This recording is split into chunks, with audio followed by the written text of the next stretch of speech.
শুরু করেন। হাই, আমি সোমা চ্যাটার্জি। আমি ব্রেনওয়ার ইউনিভার্সিটিতে ইন্টারনাল অ্যাডমিনিস্ট্রেশনটা দেখি।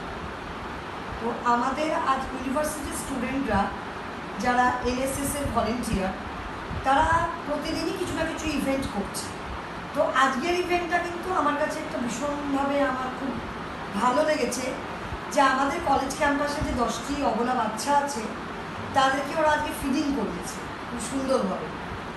তো আমাদের কলেজের যে 10টি বাচ্চা রয়েছে এরা কিন্তু খুব সুন্দরভাবে এখানে রয়েছে। এদেরকে স্টেরিলাইজেশন করানো হয়ে গেছে। এদের প্রত্যেক বছর আমরা অ্যান্টি র্যাবিস ভ্যাকসিন করিয়ে দিই, ইউনিভার্সিটি থেকেই করিয়ে দেয়। তো ভীষণ ভালোভাবেই এরা রয়েছে এখানে, এবং অবশ্যই এরা রাত্রিবেলা ভীষণভাবে একটা সিকিউরিটির কাজ করে। মানে এদের থাকার একটা সবচেয়ে বড় ইম্পর্টেন্ট দিক হচ্ছে এরা এই যে রাত্রিবেলা পুরো ক্যাম্পাসটা পাহারা দেয়। তো যারা এনএসএসের ভলেন্টিয়ার, এদেরকে আমার অনেক অনেক ধন্যবাদ যে এদের মধ্যে যে এই সচেতনতা, এই অ্যাওয়ারনেস প্রোগ্রাম এরা যেটা আয়োজন করেছে, এদের মাথা থেকে যে এটা এসছে যে এই অবলাকে নিয়ে আমরা কিছু করব, তো এটা আমার কাছে খুব ভালো লেগেছে। কারণ আমি একজন অ্যানিমেল লাভার, আমি এদের ভালোবাসি।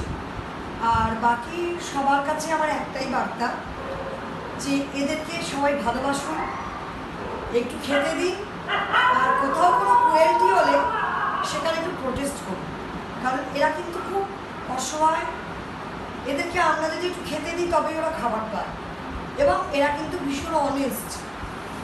এরা কোনোদিন বেইমানি করে না। আপনি যদি একদিন একটা 5 টাকার বিস্কুটের প্যাকেট ওকে খাওয়ান, সারা জীবন ও আপনাকে দেখে দৌড়ে যাবে, ভালোবাসবে, লাজনাবে।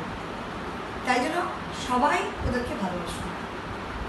অনেক অনেক ধন্যবাদ এনএসএসের ভলেন্টিয়ার, আমাদের ইউনিভার্সিটির স্টুডেন্টদের এই প্রজেক্টটা করার জন্য।